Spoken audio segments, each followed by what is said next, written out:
We are now heading for the last three topics. So, forecasting seasonality. So, dito naman, we're going to use we're going to forecast the season, diba? Parang for season yung juice na iniinom natin. So, ito 'yon. So, seasonal variation, the regular upward or downward movements in a time series that tie to recurring events such as holidays, 'di ba? Ano pa ba yung mga seasonality natin? And weathers, 'di ba? Seasonal index, this is the percentage amount by which data for each seasons are above or below the mean. Yun yung seasonal index natin.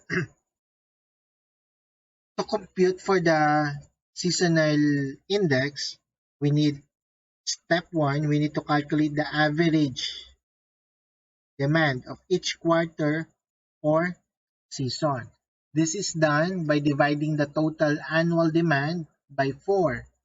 So the number of season per year. So we have, sabihin na natin nasa ibang bansa tayo na meron siyang 4 seasons, 'di ba?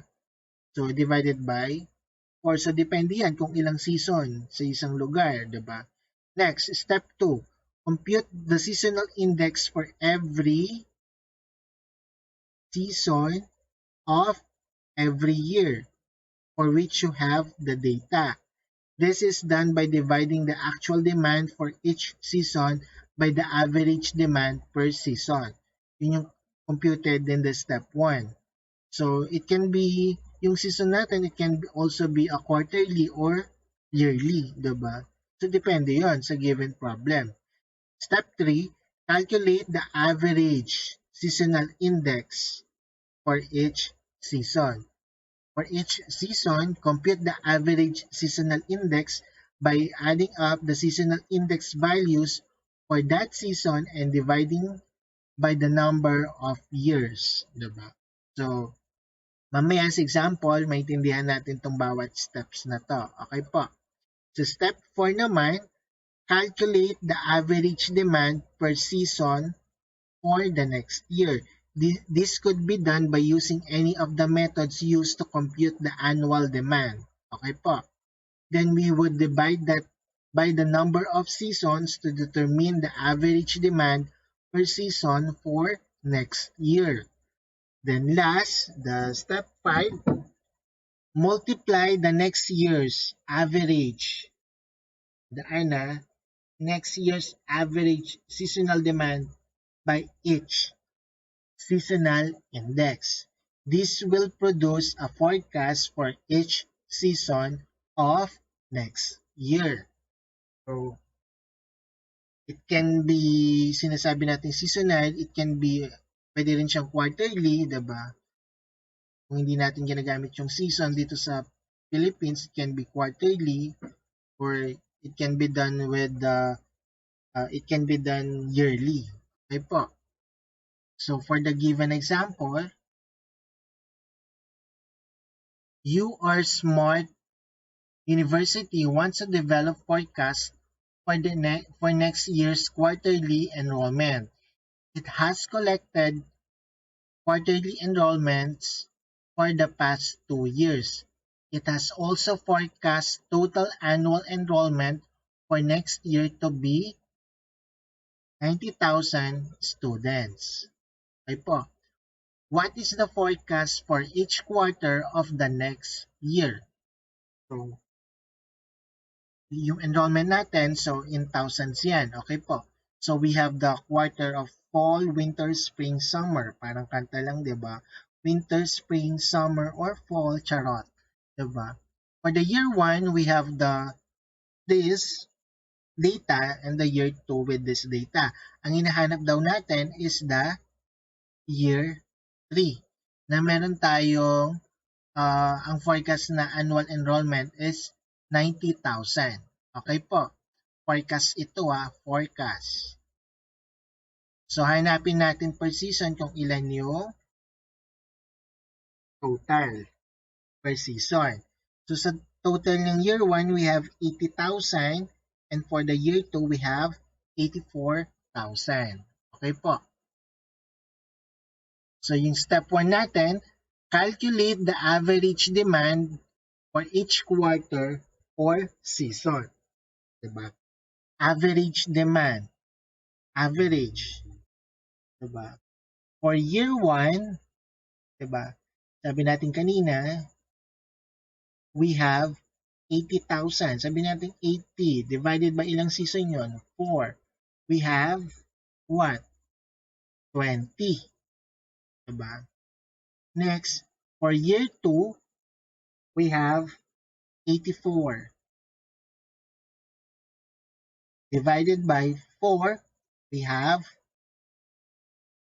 21. Okay po. So ito yung average demand for each quarter. So we have 20,000. So yung ano natin na in thousands lahat to, no. So tinanggal lang natin yung tatlong zero para mabilis yung computation natin. Okay po.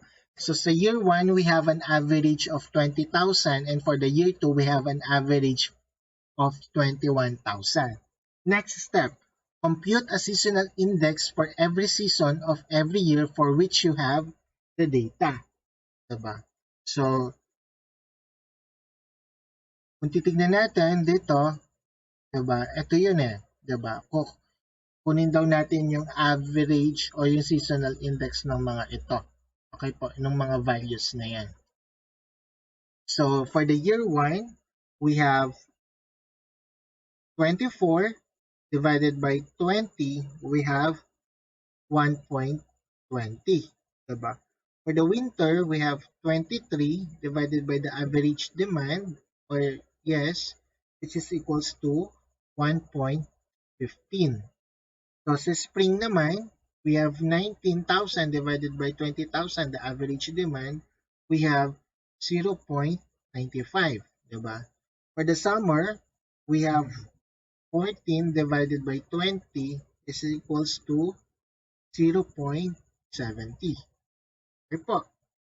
So for year 2, we have 26,000 divided by annual demand, we have 1.238. Then for the winter, we have 22 divided by 21 is equals to 1.048. For the spring, we have 19 divided by 21 is equals to 0.905. Okay po. For the summer, we have 1721 divided by 21 is equals to 0.810. So, sa next step, calculate the average seasonal index for each season. Calculate the average seasonal index. For the fall, we have 1.2 tsaka 1.2 for the year 1 and 1.238 for the year 2. Average ang kinukuha natin. So, we have 1.2 plus 1.238 divided by 2 is equals to 1.219. Diba? For the winter naman, we have 1.15 plus 1.048 divided by 2 is equals to what? 1. Tama ba? 1.099.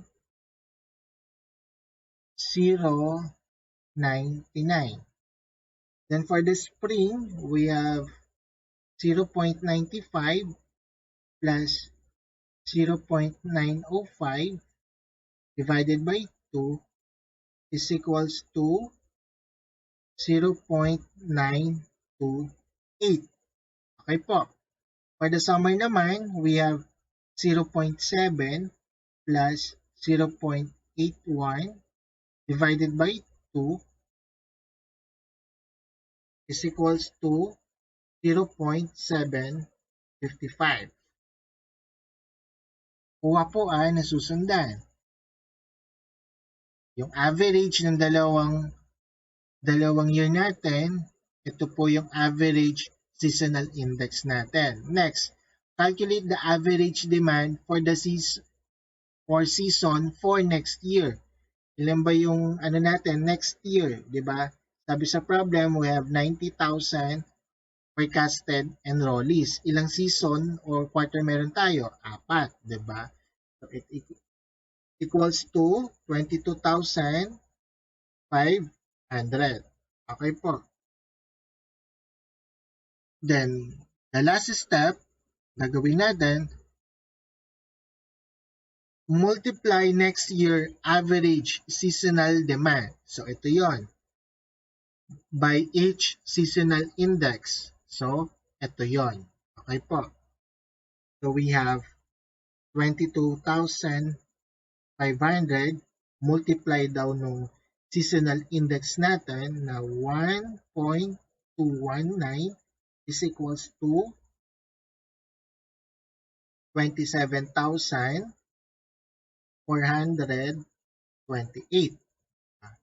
So for the winter, 22,500 multiplied by 1.099 is equals to 24,728. For the spring naman, 22,500 multiplied by 0.928 is equals to 20,880. So 22,000 for the summer multiplied by 0.755 is equals to 16,988. Kung ito total natin to, 'di ba? Ito total natin to, more or less nasa 90,000 plus tayo. Okay po. So yung forecast natin is nag-exceed ay yung demand natin for computed demand, 'di ba? Ito is nag-exceed with the forecast demand. So ganun lang ang pag-compute ng seasonality, season forecasting seasonality. Okay po, ganun lang po siya kadali. So ulitin natin, 'di ba? So number 1, step 1, you need to calculate the average demand for each quarter or season.